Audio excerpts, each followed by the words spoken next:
And welcome. I'm strolling in a place which is called Capanne Pisa, and I caught an Italian YouTuber was talking about speed traps here in Italy.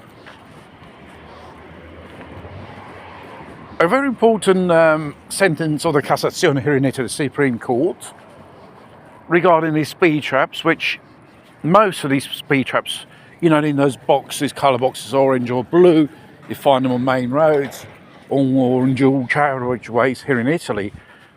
The sentence declared them they are illegal because they haven't got the ministerial homologation, authorization to operate that device for control of the speed.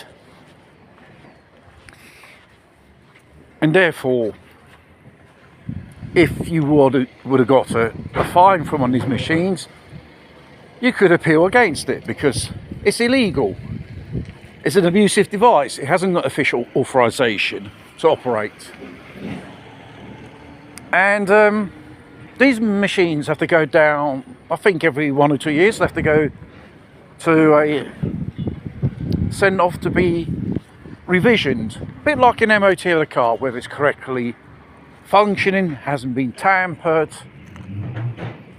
in any manner. So, fair enough. Now, the Ministry of Transport here in Italy, or some other type of sentence, they have approved the use of these illegal machines, because when local councils ask the authorities regarding the Ministry of Transport, they have to do a formal request. That means they're not authorised with that sentence which I passed to put this in use as speed controlling. Now they can, with so-called bureaucratic approval, without no homologation done.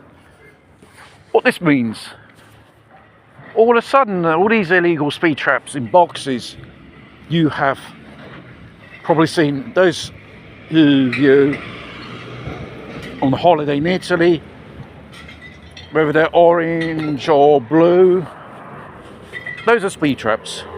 Usually they're empty, but on a dual carriageway and in very important roads, they usually have an operating device. Now, illegal speed traps become legal here in Italy.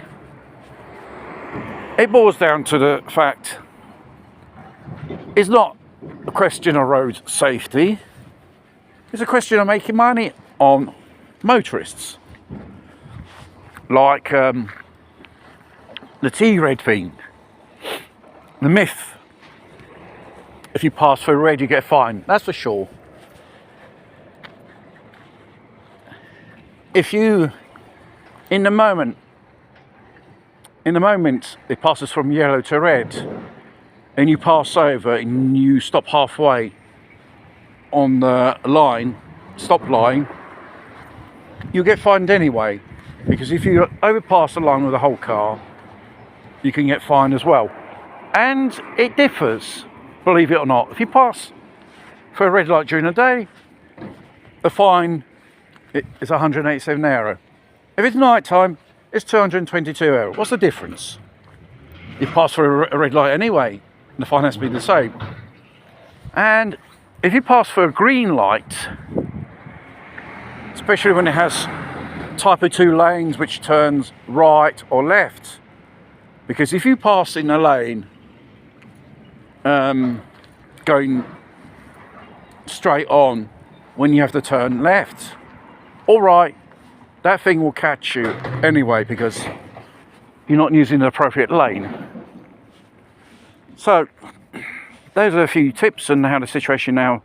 These speed traps are just money-making devices to fill the coffers of the government. They don't give a shit about safety of the people, because the road accidents, when they introduce these new laws, it's always the same.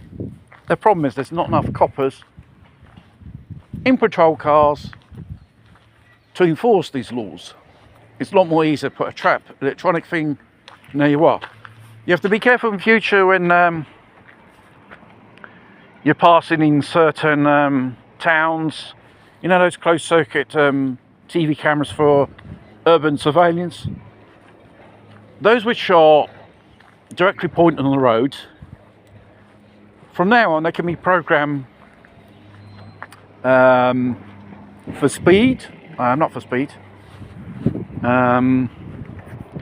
whether you have a seatbelt or you're on a mobile phone. Therefore, they do very detailed photos of the person. And what about the privacy? Because when you pass by, if you have been caught by the thingy bob, the camera, Big Brother,